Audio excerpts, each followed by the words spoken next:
जोंनाव दतमा समष्टि हिसाबै दासा फिल्डआव थांनाय 10 तारिखनिफ्राय खेलाखौ गेलेबाय थादों आरो बे खेला गेलेयै गेलेयै गेलेयै दिनै जोबनाय पर्यायाव फैबाय। थार्ड पजिशननि जोबथा गेलेनाय आरो बे गेलेनाया दिनै जमदुवार समष्टि आरो भेरगाव समष्टि बे मोननै हानजानि गेजेराव बादायलायनाया जादों। दा बेवहाय दतमा हिसाबै जोङो जथेस्थ' खाफाल गोनां जों बुंनांगोन।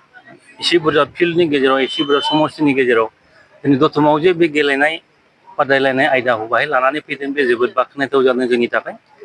दा बेवहाय दतमा समष्टि हिसाबै जोंहा जथेस्थ' माने गोजोननाय दङ आरो बे ओनसोलनि जेसेबां जोंनि लाइमोनफोर जेसेबां माने सेंग्रा सिख्लाफोर बिसोरो मोनसे गोसो थुलुंगानाय मोनदों जे प्रमद बर' दैदेननाय बे CM कापआ जथेस्थ' जोंनि लाइमोनफोरनि गोसोखौ थुलुंगा होदों आरो बे रोखोम जुदि जोङो बोसोरफ्रामबो गेलेलांबाय थानो हायोबा जथेस्थ' जोंनि गेजेराव जोंनि समाजाव आरो जोंनि माहारियाव जोंनि बिटिआर ओनसोलावनो मोनसे माने थुलुंगानायजों लोगोसे गेलेगिरि मोजां जों दिहुननो हागोन जों बेखौ आसा खालामनो हायो। जोंनि गेजेराव जायफोर दिनै गेलेनो ओंखारबोबाय बे ओंखारबोनाया दिनै बे सा साग्लाव ओंखारबोआखै एखेबारे गामि सिं ओनसोलनिफ्राय ओंखारबोदों।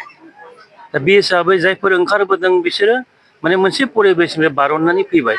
थिग बेबादिनो जाय लाइमोनफोरा दिनैहाय बाहागो लादों बे लाइमोनफोरनि गेजेरजोंनो बै गामि ओनसोलाव थानाय बै गुबुन गुबुन ओनसोलाव थानाय गाज्रि आखुथाय ड्राग्स बा बायदि मोनसे सामाजिक हेंथा खामानि मावनाय बेफोरखौ माने जोंनि दा जायफोर लाइमोनफोरा बारग'बोदों बिथांमोननि गेजेरजोंनो जोङो बैसोरनि साननाय हनाय बेखौ सोलायनो नाजागोन आरो जाय दिनैहाय बे रोखोम माखासे गाज्रि थासारिनि गेजेराव दङ बिसोरबो हयथ' बिसोरनि गारजेन बिथांमोनाबो नैबे दिनैनि जि परिबेस बे परिबेसखौ नायनानै जथेस्थ' गावबा गावनि गथ'खौ एसे तत्ताबधान लागोन बेखौ आसा खालामनो हायो। आरो जों दतमा समष्टि हिसाबै ड्राग्सनि एबा बे रोखोम माने निसा जातिय बुस्थुनि बेलायावबा जोङो दतमा इसिबां बुरजा जों मोनाखै। बे हिसाबै जों दतमानि प्रति खुब माने आसाबादि जे जोंनि लाइमोनफोरा बे गेलेनाय आयदायावल' नङा हारिमु आयदायावबो मोनसे सोलायनाय जों लाबोनो हादों।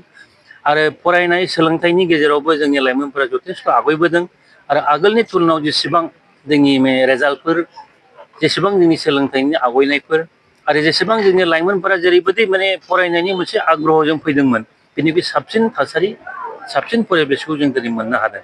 बे हिसाबै जायफोर लाइमोनफोरा दिनैहाय गामि सिङाव बा बे रोखोम माखासे गाज्रि थासारियाव दङ बेफोर लाइमोनफोरखौबो जोङो लासैनो फोसाबनो हागोन जों बेखौ आसा खालामदों आरो गारजेन हिसाबै जोङो दायथ' लानो थाखाय दिनै थागथियारि जादों आरो दिनै UPPL हान्जानि गेजेरावहाय जों बे मोनसे माबाखौनो दोहौखौनो लानानै जों खामानिबो मावदों कल राजनिति खालामनो थाखाय जों दिनै ओंखाराखै।